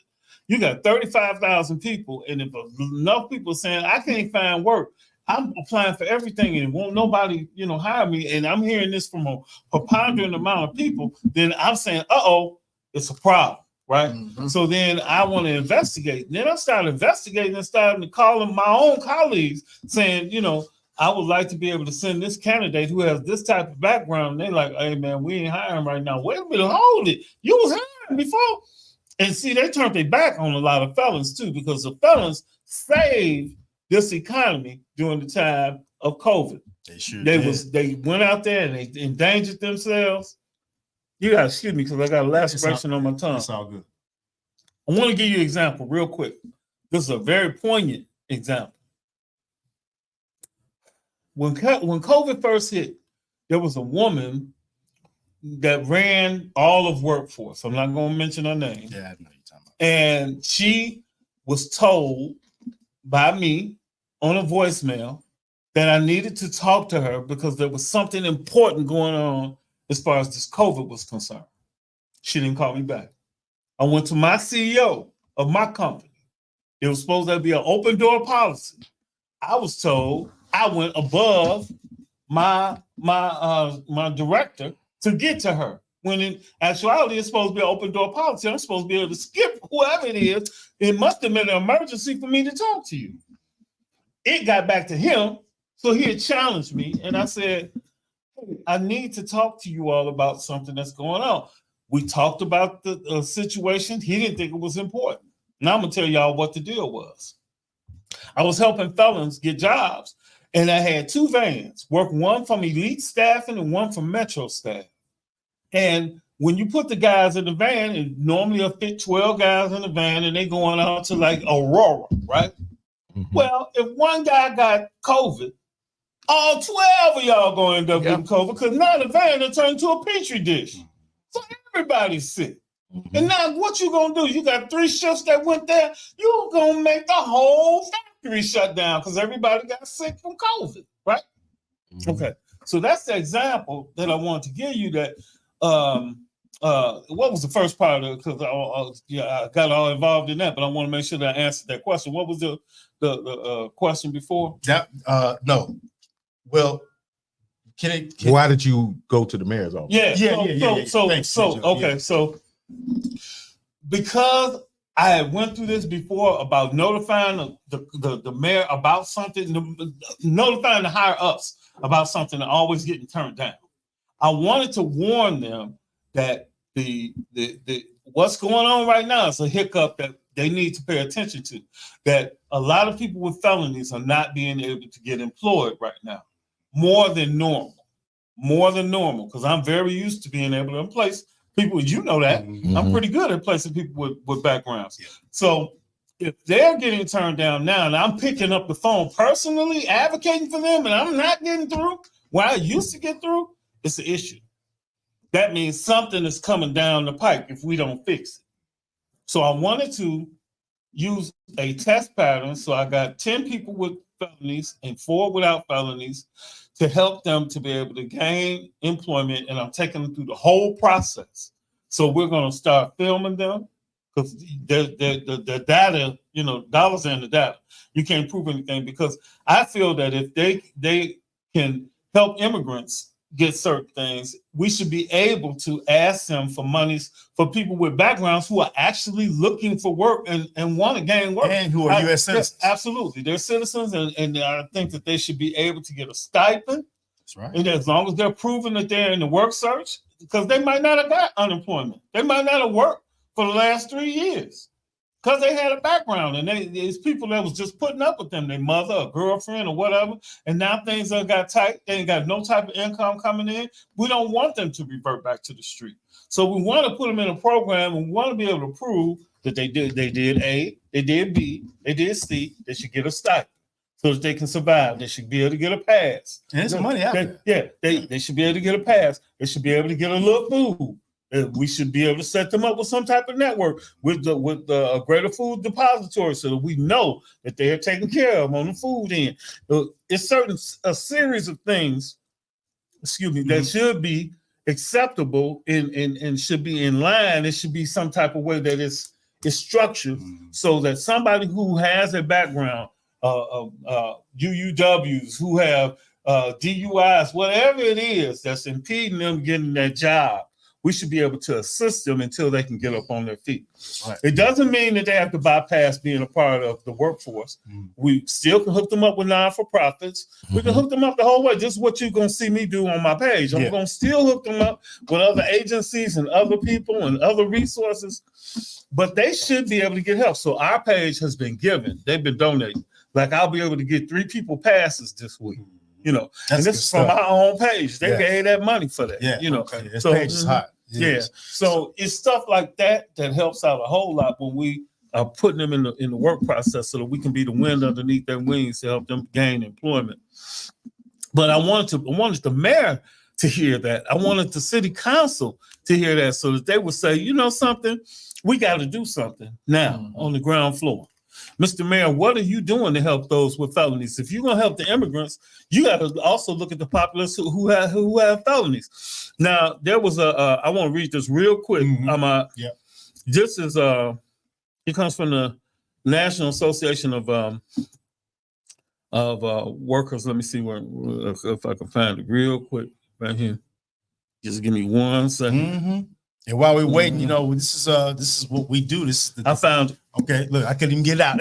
Go ahead, Geoff. Okay, in the Workforce Weekly that comes out, this is the NAWDP. This is a national organization for all of the people who are job developers. Expanding access to healthcare jobs for workers with criminal histories. Now, they got to this point, they said that there are 7,152 provisions of state law to restrict somebody from being able to work with a background. 7,152. Yeah, that's over 7,000 restrictions to keep them from being able to work. But they're saying that all of these jobs are available.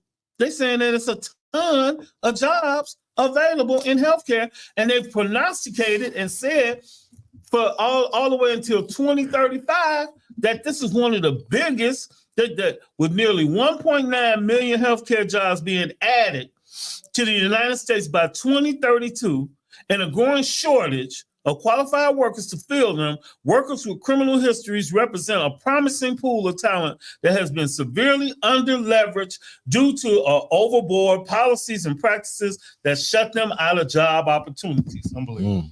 So Obama started with a test pattern where they were hiring felons at the University of Pittsburgh.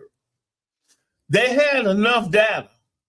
They know that this is going to work. They know that they should be hiring more felons. And we have to pressure these politicians to say, hey, look, you can't get this contract or you can't get this whatever set aside it is unless you include a certain amount of people who have felonies in their background. You know, like Rush got a thing where you have to hire a certain amount of people out of the zip code. The alderman in the, I don't know. Discover over here. 87. Yeah, that's what I'm about to say. The alderman, is that the 6th ward or the 8th ward? Whichever one it is. Whichever one. Yeah, I think she made sure that when Discover came into the area, they had to hire people within a 5-mile radius first. That's right. First. It's things like that those aldermen and city councilmen, if they hear it, it may spur them and say, hey, well, look, you coming over here, but I can't give you this unless you do this. Right. You know what I mean? Right. So, well, that man, we're gonna have to continue this conversation, man. This is good. It's gonna be a part 2 to this because it's a lot that Geoff is out there doing that we need to really put out there so people can recognize. This is for the future. This is what we are doing to help the future. So, man, like you said, if we can help them immigrants, we can help people with backgrounds get jobs. If it's any of my members still out there, make sure you all subscribe to his network right now. Make sure you subscribe, please. Yes, please like and subscribe right now. It'll be man, it's the best. All right, we got to get up out of here. How many people came on? Well, so far on this platform, because we won't see the whole thing. We got about 15 viewers right now. Okay. Just on today. Just on through this app here, which is called StreamYard. Okay. But that's just a fraction of people that we can't see everybody who's actually looking. So yeah. So now this is part of the show where we say our shout outs. So go ahead, Bo Green, start us off. We're gonna make Geoff the last. Well, of course, the 7 G's, my 3 granddaughters, and I just like to say, everybody that listened to this show today, I hope you took heed to what Mr. Geoff was saying. It was very insightful, and he gave you, like you said, some tips on how to not get the jobs you want, but get your foot in the door and to start that way. So. That's all I got to say. Can't wait to see y'all next Monday, and bear down as always. Bear down, Dre Geoff. Yeah, I want to thank God, for another chance starting this or whatever. I want to thank God for my family, my mother, my brothers, my sister, my wife, my children, everyone or whatever. Well, thank the listeners. Thank our great guests for coming in, Mr. Geoff, you know, giving insight and whatever, helping out people. Yeah, when you go into jobs, do your best or whatever. To you, Mr. Ballhead, man, you know, with your tight shirt on. My shirt is not tight, Dre. It's just it fits nice because I have muscles. Shout out to all of you. Well, no. You, Geoff, Dr. Groove Watts. Come on. Well, Who you want to shout out? I'd like to first give a shout out to God, and I would give the glory to God that I'm still here. And he gave me the best wife on the planet. Her name is Donna. So hello, Donna. I love you. And my children, you know, I asked the Lord to cover them with the blood of Jesus. And I pray for their seed and their seed continually. So I'm praying for my unborn. And then not only that, my page, I'm a shepherd to my page. So I pray for them. I check in on them as much as possible. My friends and my family, you know, I'm asking the Lord to continue to bless them, exceeding and abundant above all that they could ask or think. And then as far as for you all, I appreciate you inviting me and asking so many insightful questions, some of which I was not prepared for. But they were great questions, and I hope that somebody got something out of what we said today, because that's the reason why we were here today, is to be a motivation and an assist to those who are seeking employment. That was the reason why we're here. Oh, well, you family, so you coming back. Man. No, for sure. You For definitely, you are Man. definitely coming back without an invitation. Shout out to all of you fans. We love you so much. Shout out to God. Of course, he's the everything, the first to last. Man, that's what it is. My mama, my brothers, y'all, I love y'all so much. You two guys, man, thank you so much. And to our guest, Mr. Geoff, Dr. Groove Watts. Finally came here, huh? I left out my mama and my sister. My sister had her birthday yesterday. Happy birthday. My mother's birthday is coming up on October 4th. Nice. Okay, nice. She had a stroke a few years ago, and she's still holding on. Still Fight. Oh, that's what's up. Keep holding. All right, y'all. We will be back next Monday from 5 to 7 right here on Smooth Sailing with AJ Sanders show for Generation X on My Radio Chicago. That's on the Support District Radio Network, y'all. It's 1, it's 2, it's 3. It's more than radio. All the ones who chimed in, and man, you all are the bomb. We love y'all so much. That's why we got love y'all. 6,500 listeners every week, y'all. You gonna put this on our page? Yes, yes, I am, y'all. We gonna holler, y'all. We out. Peace. See y'all next week.